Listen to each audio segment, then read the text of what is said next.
Any place with a past is bound to have its share of ghosts, and Hertford is no exception. This is a collection of stories about some of its previous inhabitants who have returned to their old haunts and have not gone unnoticed by Hertford's present citizens. Most of the stories have been collected by people living in the town. Across the road from Marshall's furniture store is a building which has had many owners over the years, presently Cafe Uno. Many strange happenings have been reported, and staff were reluctant to go upstairs and elected to use the public toilets. There have been stories of a half-man, half-beast, and more recently, things have started moving. A little further along 4th Street, opposite Cafe Uno, you will find Sheffield's Chemists. Strange sounds have been heard, and things have moved of their own accord.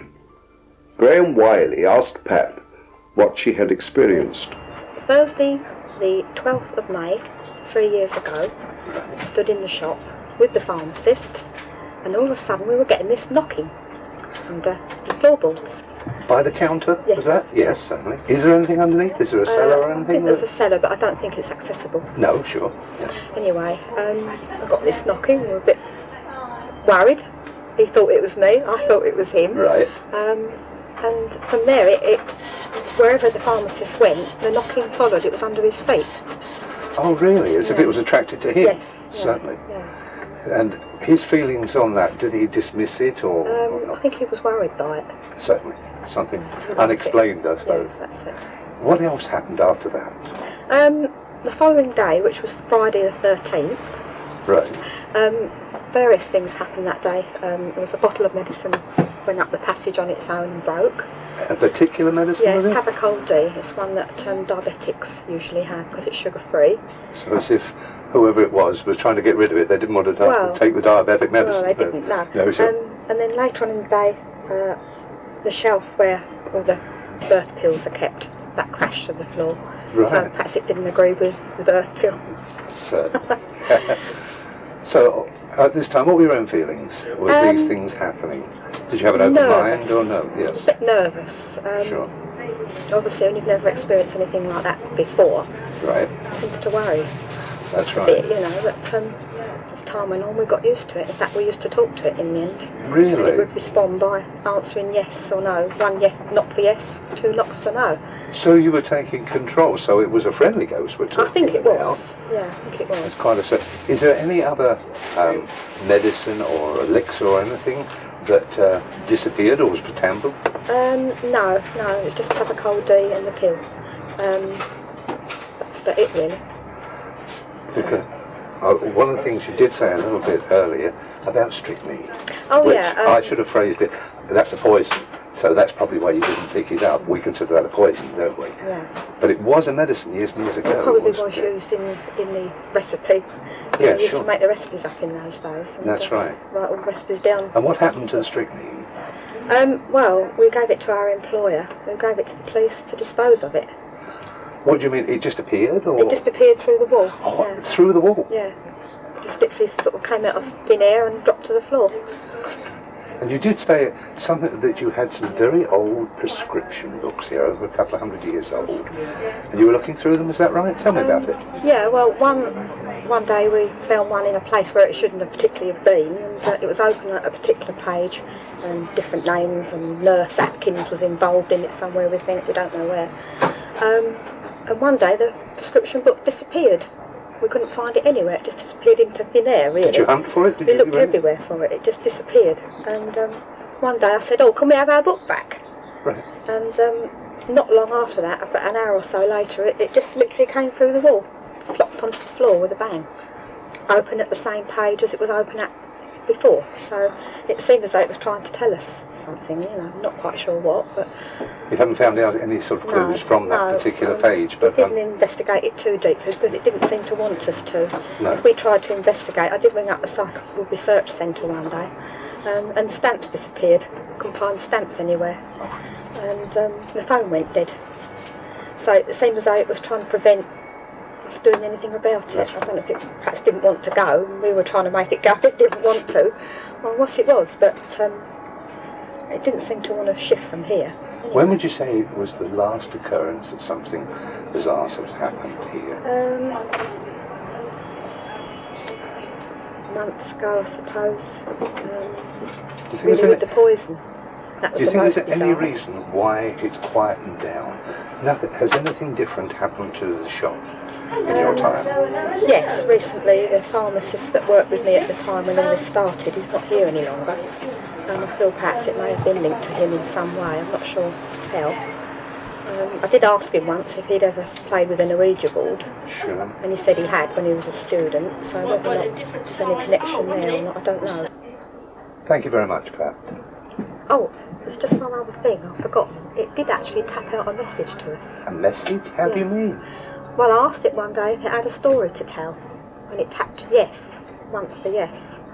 And then it tapped out that he'd been killed by his brother in order to inherit the business. Really? Yeah. So in this tapping, each tap represented a letter? Yes. That's how you got the message through? Yeah. And what was the conclusion on that again? The person who was doing the tapping had been killed by his brother in order so that the brother could inherit the business. Quite a macabre story. I believe this is the original 200-year-old prescription book. Am I right, Pat? Yes. This is the one that disappeared? It is. And what happened? Through your instructions to the ghost? It came through the wall? It did. Perhaps the secret lies in these pages. Information for us to digest, which will solve the mystery of the disappearing medicine and the haunting ghost in the chemist shop. Albany Radio in 4th Street has had many previous owners. Although present-day ghostly happenings are not apparent, the flat above the shop has many memories for Susan Brown, and here she tells her story. I was born in the very centre of Hertford, in premises over my father's business at 63 to 65 4th Street. This building had been built in the Georgian era and was originally a private dwelling called Cupboard Hall. In the days we lived there, it still retained many of its original features, including a gallery and a sweeping staircase. One of my very first memories was of waking in my bed and seeing a lady leaning over me. She wore a blue dress of very rich texture. One of the reasons I so clearly remember this is because of the marked contrast in the fabrics of the dress compared with my mother and grandmother wore at that time. When we moved, the first night my mother tucked me up in bed, I lay awake waiting for my lady, but she never did appear again. At the end of 4th Street, next door to the Sportsman Pub, is the Red House. There have been a number of sightings of a grey lady, and Graham Wiley takes up the story. We were in this building, which was part of the Christ Hospital for the orphan children of London. Here they were looked after by matrons, teachers, and masters, of course. This house here seemed to house the adults that looked after them. But this one matron, after all these years, and bearing in mind that the hospital was built 400 years ago, there is one matron reluctant to leave. For she is seen wearing her grey outfit and carrying a tray, proceeding up these stairs. Other times she is descending. Perhaps she has one of the children in her care and she's looking after them. Perhaps she still has that matronly outward feeling towards the children in her charge, whatever it is, after all these years. she is reluctant to leave. When you leave the Red House, go past the Sportsman and turn right into South Street. Following the road will bring you into Railway Street, where you will find Pierce's Bakers on the right. Here staff have noticed the smell of cigar smoke. I won't go downstairs, as I say, we do smell cigarette smoke, although we're not allowed to smoke down there, we're only allowed to smoke up here, and there's definitely a cigarette smell. Also, sometimes when you go down there, whether it's cold or not, you sometimes get that cold shiver as though something's standing there, you know what I mean? And then, as I say, odd things like in the shop, we've had pictures fall off the counter when there's been no wind at all. It's been a really hot day and there's no wind. Pictures fall off the counter.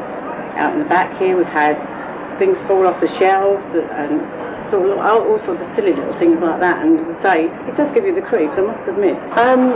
When we stand at the top of the stairs sometimes, before we go down into the cellar, that occasionally we get a smoke smell. We wondered if it might come from outside, or whether we occasionally, you know, just have this funny feeling that we've quite often said there's a ghost down there, but not quite sure whether it is or not. Yeah. Last week it happened, you know, 2 or 3 times. A picture fell off the counter, as I say, things fall here. Downstairs we could smell smoke. Yeah, I mean, you can smell most weeks. If you go downstairs, you can definitely smell smoke down there. I'm sure Fred has a cigarette every so often down there. Near the Old Cross stands Wigington's, the antique shop. In the rooms above the shop, a ghostly figure has been seen. Roy Roberts and his daughter tell their story. So, yes, we've been in this building now for 3.5 years. And I used to be here previously, and in fact I used to live in this flat. In the days when I lived here, the wall was sort of filled in on this side, and so one wasn't allowed to walk through, which you can do these days, and it's since been knocked down. But I can't really recall, honestly, any problems with spirits or things before. But when I took the building on recently, about 3.5 years ago, I was quite proud of what we'd done. We just started selling for the first time. And a couple came in, man and wife, and I said to them, please wander around and have a look, because it's a nice old building. And when they came down, the lady said to me, I suppose you know about next door. And I thought she'd probably meant there was a tap leaking or something. And she said, oh, when I went into that room above your toy shop, I was terribly lifted, and oh, there's definitely, I've never been so lifted, there's definitely a spirit in there, you know, blah, blah, blah. And her husband said to me, if she says so, it's right, because she is a psychic. When we used to live here, when I was about, I guess I must have been about 18, in my bedroom at the back of the house, on 3 consecutive nights, just as I was sort of going to sleep, but I wasn't asleep, I opened my eyes and there was a lady standing next to me, obviously from a Victorian type era, and she was brushing my brow with her hand. And I got this really overwhelming sense of love from her. But I almost felt like I hadn't died, but somebody was actually there or had died. And I was very conscious of other people in the room standing around the bed, and also that the other people were actually men. And particularly at the end of the bed, there was a man there who I saw quite well. And he had a white beard, white hair, and he was standing there in sort of a black morning outfit, fob watch, with his hands behind his back. But I particularly sensed a lot of love from her, and as I say, that happened 3 particular nights in a row. About 2 weeks later, another lady and man came round, and I did more or less the same thing with them. And when she came down, I said to her, well, it's a nice old building, and she said to me, I'm actually quite familiar with this building, because something like 20 years ago I used to work in here when it was Todd Brooks. And she said, is the ghost still there? And I said, oh, before you tell me about the ghost, tell me where it is. And she said, well, no, it was above what is your toy shop, which is the room that we're now standing in.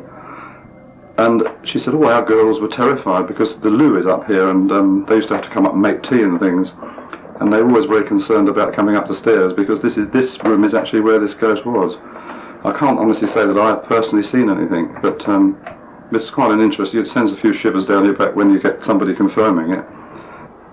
I'm following the route that a ghost, a lady, a Victorian lady, is presumed to take into this room. She has been seen by several witnesses. She looks quite surprised at the period dolls' houses that are here. And the reason she is surprised, she's not expecting these. As a psychic investigator, I get various vibes when I walk into a room, something that the average person can't see. But when I came in here, I went immediately cold. That gives me an indication there is a presence here. And then a story sort of formulates. I've spoken to various people about this, and people that have been up here get an oppressive feeling in their chest. Not a choking feeling, but difficult to draw breath. And this is often an indication of what has happened and why we have a ghost in this particular room. The lady, I am absolutely certain, was looking after a relative. This was a bedroom in those days. We're talking about a building which is built in 1500.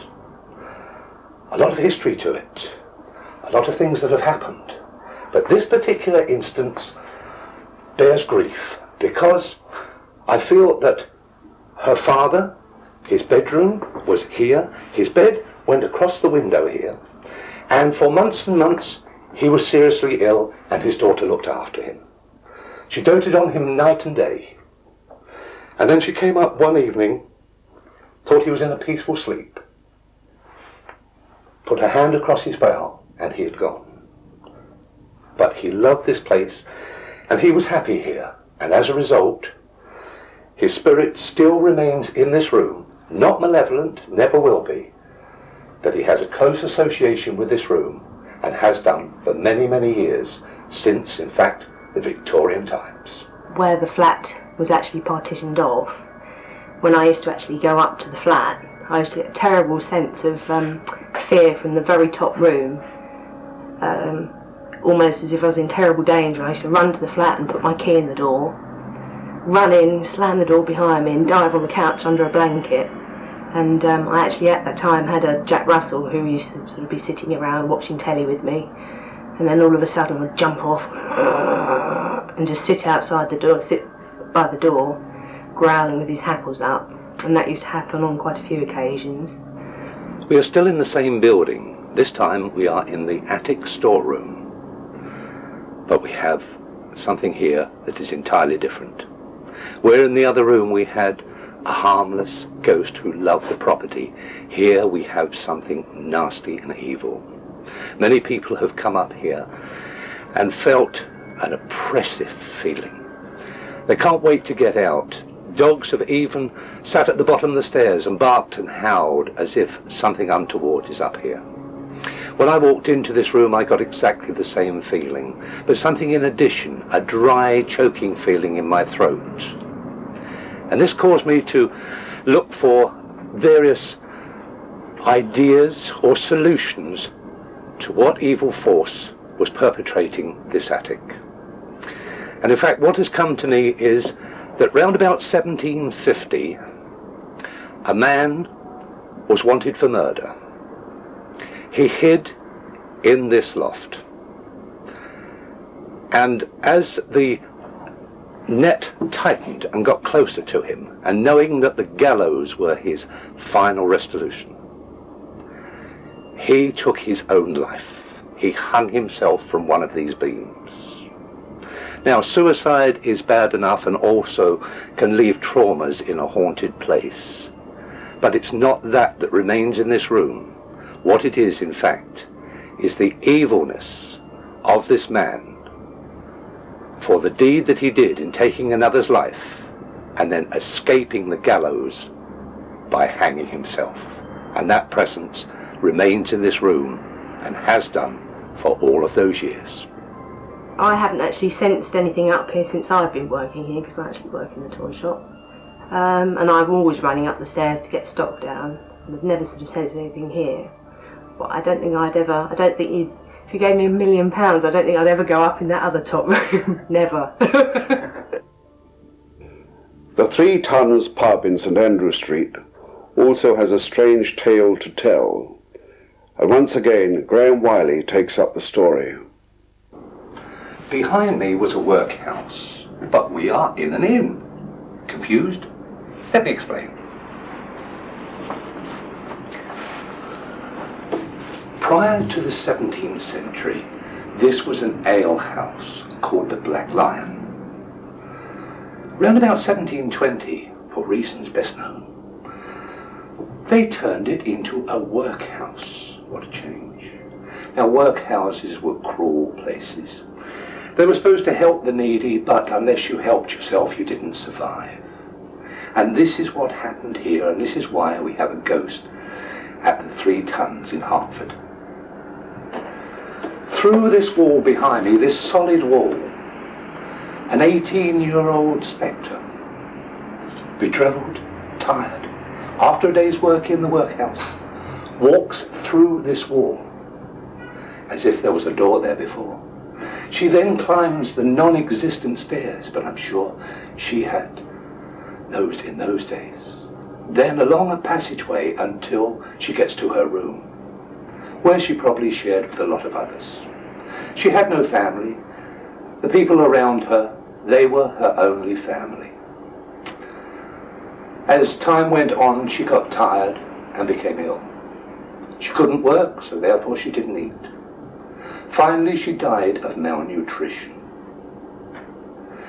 She has remained here for one particular reason. This was the only home that she knew. The only happiness. Call it happiness in a workhouse if you like. And that is why, when she passed on, she has remained here as an earthbound spirit. She does not interfere with the staff, and vice versa. They accept her being here, and she realizes that this is the only home she had whilst on this earth, and as an earthbound spirit, she's retaining that privacy. Both bar staff and our ghost live in harmony, and I'm sure will do for many, many years. Further down the road you will come across Fred Roach's shoe shop. Fred, a Christian, and not easily swayed by tales of the supernatural, is very wary of going into the shop at night. He is convinced that the premises are haunted. Our team went to investigate.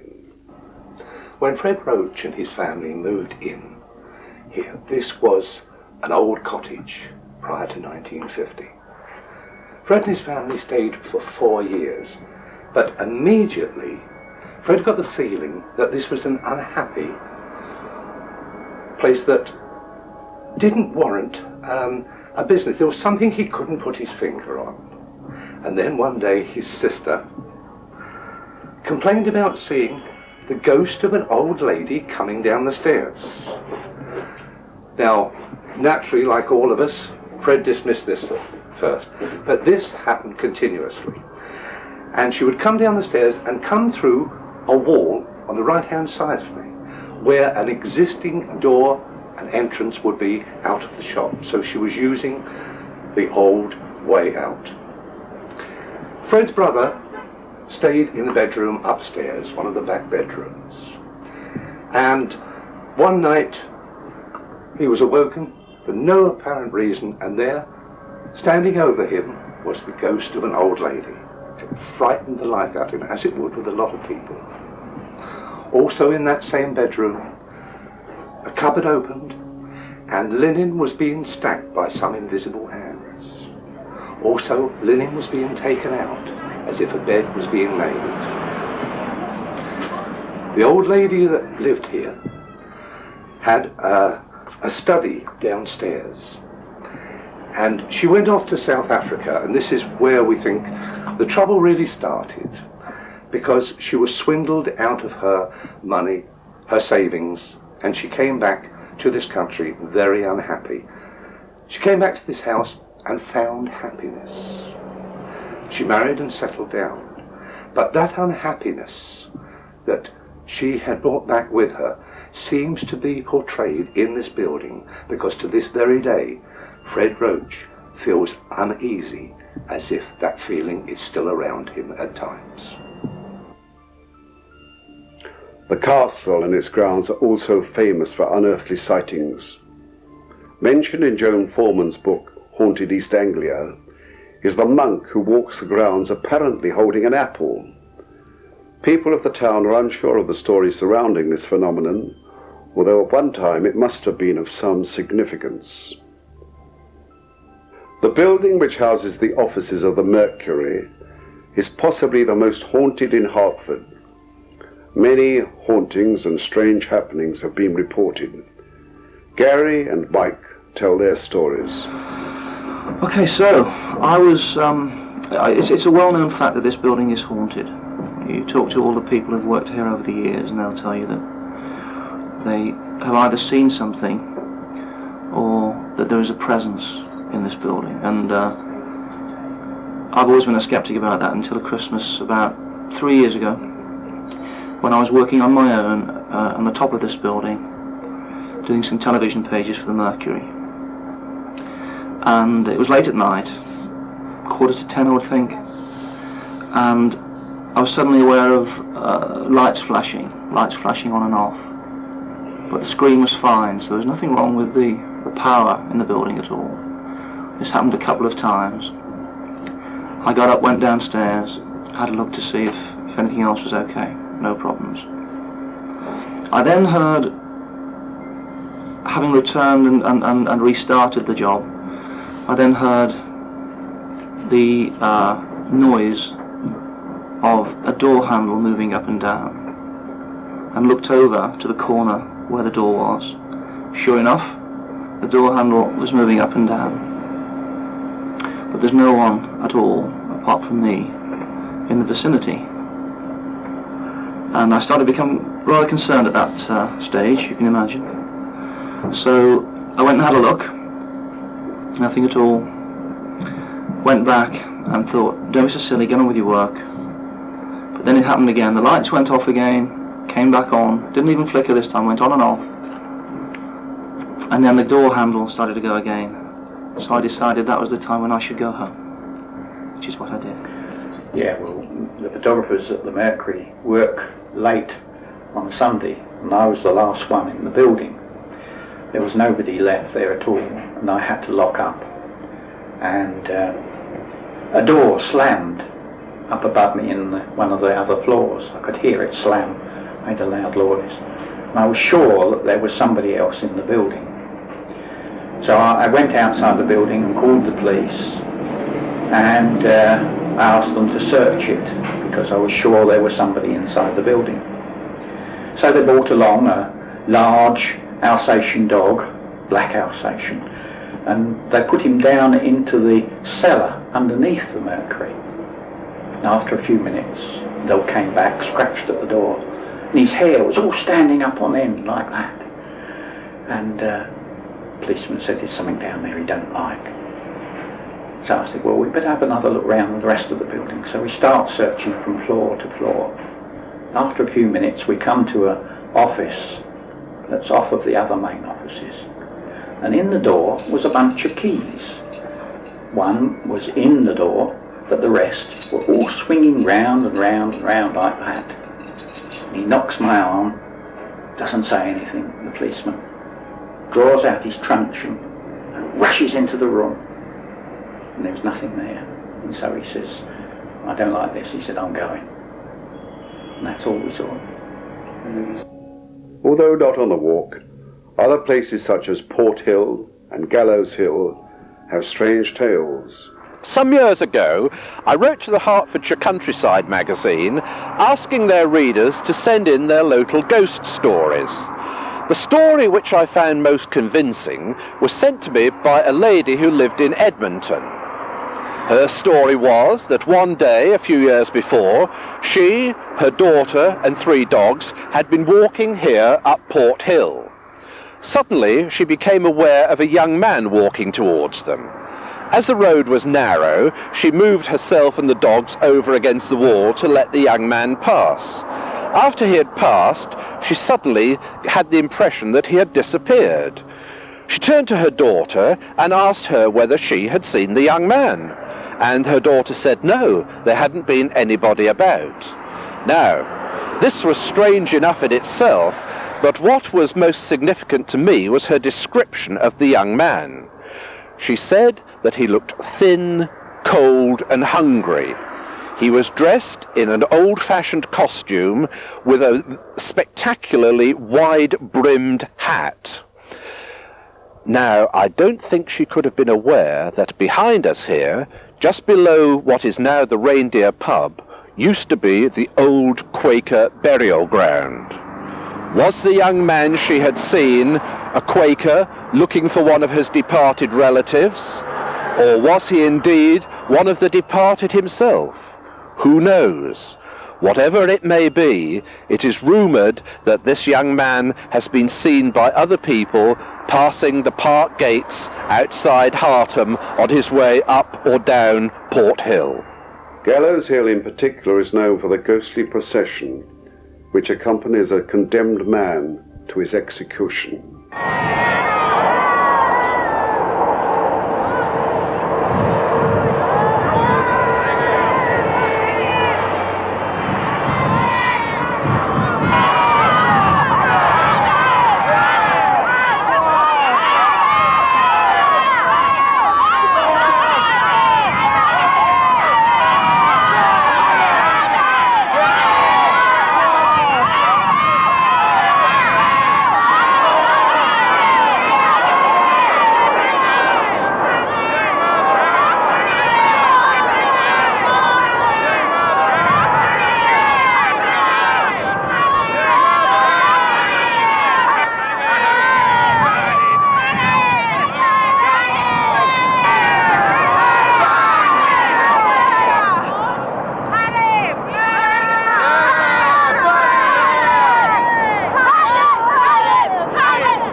These are some of the ghosts that Hertford has, and if you look further, you may discover more.